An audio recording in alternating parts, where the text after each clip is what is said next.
নমস্কাৰ বন্ধুসকল, আজি এইটো ভিডিঅ'ত আপোনালোকক স্বাগতম জনাইছোঁ। আজি আমি কথা পাতিম এক্সিট পলৰ বিষয়ে। এক্সিট পল কিমান সঁচা বা কিমান মিছা হয়, আৰু এক্সিট পল কেতিয়া সঁচা হয় বা কেতিয়া মিছা হয়। যদি গোটেইখিনি কথা বুজিব খোজে তেনেহ'লে নিশ্চয় লাষ্টলৈকে ভিডিঅ'টো চাব লাগিব, তেতিয়াহে আপোনালোকে কথাখিনি বুজি পাব। প্ৰথমে আমি কথা পাতিম এক্সিট পল কিমান সঁচা আৰু কেতিয়া সঁচা হয় আৰু কেতিয়া মিছা হয়। কথাটো হ'ল, এটা অৰ্গেনাইজেশ্যনে যেতিয়া এক্সিট পল কৰে, যদি সিহঁতে এটা সমষ্টি বা এটা বিধানসভা সমষ্টি বা এটা লোকসভা সমষ্টি যেতিয়া ভোট হয়, তাৰপিছত সেই লোকসভা সমষ্টিটোৰ চুকে কোণে গৈ পেলাই অলপ চেম্পলিং কালেক্ট কৰে, মানে চেম্পল কালেক্ট কৰে। কাৰণ গোটেই মানুহকতো সোধা সম্ভৱ নহয়। গতিকে ধৰি লওক এটা সমষ্টিত 1 লাখ ভোটাৰ আছে, তাৰ ভিতৰত 5,000 বা 10,000 ভোটাৰৰ এটা চেম্পল লৈ পেলাই সিহঁতক সোধ-পোছ কৰে, আৰু সেই হিচাপত অনুমান লগাই পেলাই তাহাঁতে গম পায় যে এইটো সমষ্টিত কোনে জিকিব বা কোনে জিকাৰ চান্স আছে। এতিয়া কথাটো হ'ল, এটা ডাঙৰ সমষ্টিৰ অকল এটা কোণৰ পৰাই যদি চেম্পলিং কৰে তেনেহ'লে সেই এক্সিট পলৰ চেম্পলটো ভুল হোৱাৰ সম্ভাৱনা বেছি। কিন্তু যদি 4টা বা 5টা এৰিয়া বাছি পেলাই যদি চেম্পলিং কৰে, তেতিয়া সেই এক্সিট পলৰ যিটো ৰিজাল্ট, সেই ৰিজাল্টটো সঁচা হোৱাৰ সম্ভাৱনা বেছি। গতিকে যিহেতু আমি পাষ্টত চাই আহিছোঁ যে যোৱাবাৰ ইলেকশ্যন হৈছিল, সেই ইলেকশ্যনত সব নেশ্যনেল মিডিয়াৰ এক্সিট পলবিলাকে বা নেশ্যনেল যিবিলাক এক্সিট পল অৰ্গেনাইজেশ্যন আছে, তাহাঁতে সেই এক্সিট পলকেইটাত বিজেপিক 400 বা 400+ দেখাই দিছিল। কিন্তু ঘটনাটো বেলেগ ধৰণে আমি ৰিজাল্ট অহাৰ পিছত দেখা পাইছোঁ। গতিকে এইবাৰো যিহেতু সিহঁতে এটা ভাল ৰিজাল্ট বিজেপিক দেখাইছে, নিশ্চয় এইবাৰ বিজেপি ভাল কৰিব, সেইটোতো তাতে একো সন্দেহ নাই যে এইবাৰ বিজেপি ৱেষ্ট বেংগলত ভাল কৰিব। কিন্তু কিমানখিনি ভাল কৰিব, কিমানখিনি বেয়া কৰিব, সেইখিনি যিহেতু আমি ৰিজাল্ট অহাৰ পিছতে গম পাম। কিন্তু যিবিলাক এজেঞ্চি এক্সিট পল কৰে, সিহঁতে লাষ্ট টাইমলৈকে ফিল্ডত থাকি পেলাই, লাষ্ট টাইমলৈকে সেই সমষ্টিটোত থাকি পেলাই কিমানখিনি ভাল চেম্পল কালেক্ট কৰে, কিমানখিনি মানে সঠিক চেম্পল কালেক্ট কৰে, সেইটোৰ ওপৰত ডিপেণ্ড কৰে যে এক্সিট পলটো কিমানখিনি সঁচা হ'ব। আৰু এক্সিট পল কেতিয়া মিছা হয়, যেতিয়া কোনোবা এটা ৰুলিং পাৰ্টি হওক বা কোনোবা এটা অপজিশ্যনে হওক, তাহাঁতৰ কথাৰ ওপৰত বেছ কৰি পেলাই যেতিয়া এটা হাৱা চাই পেলাই, মানে এটা ইলেকশ্যনৰ যিটো হাৱা বুলি কয় যে এইবাৰ অমুকৰ ফালে অলপ হাৱাটো বেছি, তেনেকুৱা হাৱা চাই পেলাই মোটামুটিভাৱে মানে থুলমূল কৰি, মানে হাৱাৰ ওপৰত 60% বা 70% বেছ কৰি পেলাই, ৰিয়েলিটিত 30% মান বেছ কৰি পেলাই, মানে ফিল্ড গ্ৰাউণ্ড ৰিপৰ্টত 30% মান বেছ কৰি পেলাই যেতিয়া এক্সিট পলৰ ৰিপৰ্ট দিয়ে,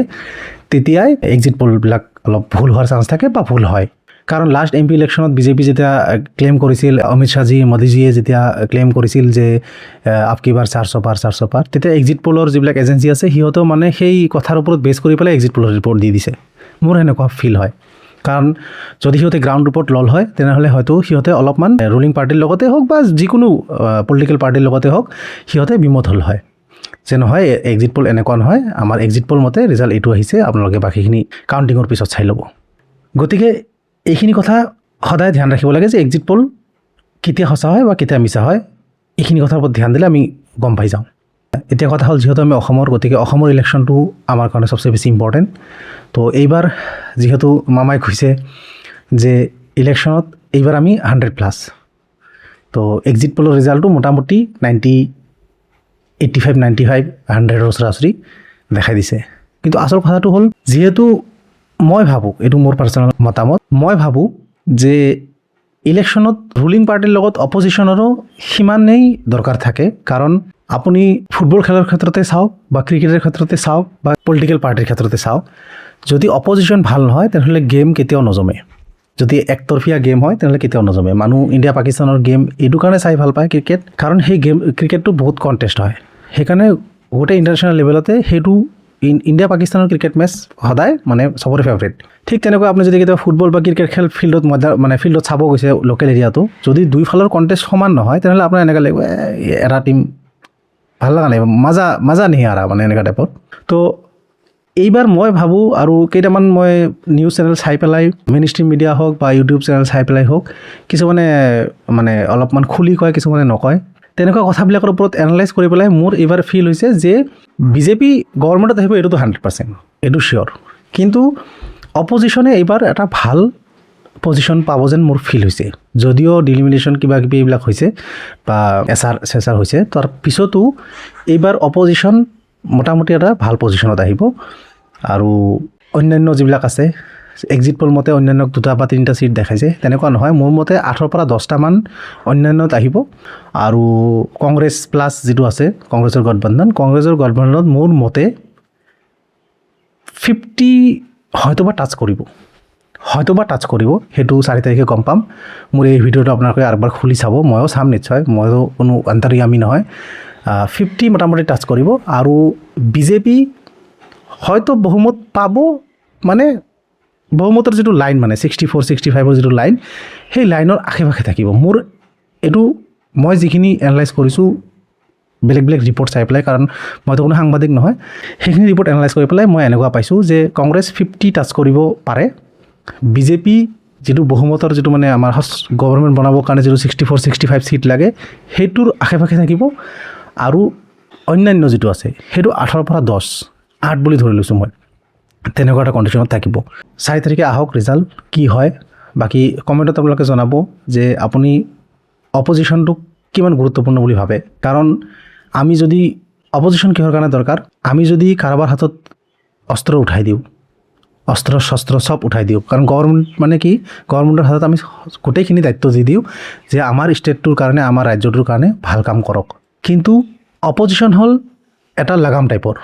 যে গভৰ্ণমেণ্টে যদি কেতিয়াবা লিমিট ক্ৰছ কৰি দিয়ে তো অপজিশ্যনে যাতে সিহঁতক আটকাব নোৱাৰে যদিও সিহঁতক ধৰি ৰখাত অলপমান সহায় কৰে সেইটো হ'ল অপজিশ্যনৰ কাম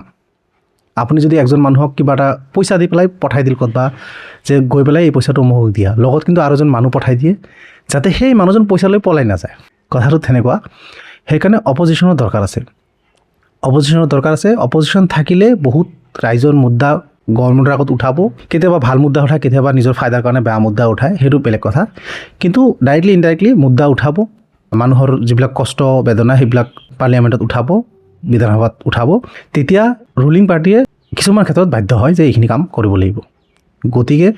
আপুনি যদি অকল একজনকে ইমানখিনি বেছি ক্ষমতা দি দিয়ে যে সি কাৰো একো দৰকাৰে নাই সেইটোও বেয়া সেইকাৰণে অপজিশ্যনৰ সদায় এটা দৰকাৰ থাকে অপজিশ্যন যিমান ষ্ট্ৰং হ'ব